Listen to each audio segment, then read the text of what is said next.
या बातमीपत्राचे प्रायोजक आहेत गोकुळ, गोकुळ दूध आणि दुग्ध उत्पादने।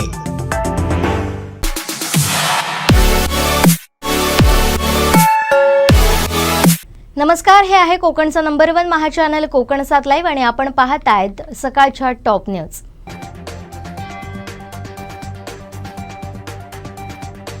बेळगाव येथील केएलई रुग्णालयाच्या डॉक्टरला आंबोलीच्या घाटात अज्ञात 14 तरुणांकडून सिने स्टाईल गाडी अडवत मारहाण करण्यात आली, तसंच त्यांच्या गाडीचं मोठ्या प्रमाणात नुकसान करण्यात आलंय। हा प्रकार आंबोली घाटात दाणोलीपासून 3 किलोमीटर अंतरावर घडला। गोवा बनावटीची दारू वाहतूक केल्याप्रकरणी इन्सुली येथील राज्य उत्पादन शुल्क विभागानं आजपर्यंतची सगळ्यात मोठी कारवाई केली आहे। यात 58 लाखाच्या दारूसह तब्बल 70 लाखांचा मुद्देमाल जप्त करण्यात आलाय। सिंधुदुर्ग अधीक्षक डॉक्टर BH तडवी यांच्या मार्गदर्शनाखाली ही कारवाई करण्यात आली आहे। वाहनामध्ये गोवा बनावटीच्या विदेशी मद्याचे 1100 कागदी पुट्ट्याचे बॉक्स आढळले, यात लपून ही वाहतूक केली जात होती।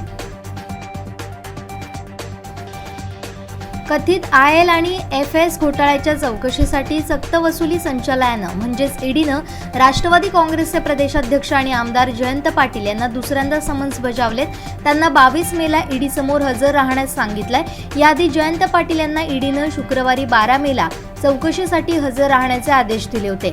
IL आणि FSच्या कथित घोटाळ्याप्रकरणी हा समन्स बजावण्यात आलाय।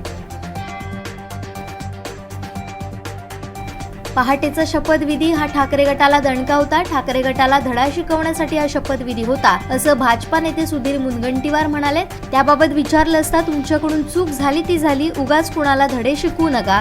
तुम्ही या गोष्टी केल्या, यानंतर महाराष्ट्राचं हे राजकारण झालं, उगाच सारवासारवी करू नका, अशा शब्दात मनसे अध्यक्ष राज ठाकरे यांनी मुनगंटीवारांना फटकारलंय। राज्यात उष्णतेची लाट आली असून बहुतांश ठिकाणी तापमान 40 पार गेलंय। त्यातच पुढील काही दिवसांमध्ये पारा आणखीन वाढणार असल्याचा अंदाज हवामान खात्यानं वर्तवलाय।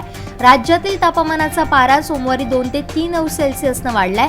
आर्द्रतायुक्त आणि गरम हवेमुळे उष्णतेमुळे अस्वस्थता जाणवणार असल्याची माहिती ज्येष्ठ हवामान तज्ज्ञ माणिकराव खुळे यांनी दिली आहे। हवामान विभागाच्या म्हणण्यानुसार देशातील बहुतांश भागात 40 अंशांपेक्षा जास्त तापमानाची नोंद झाली आहे।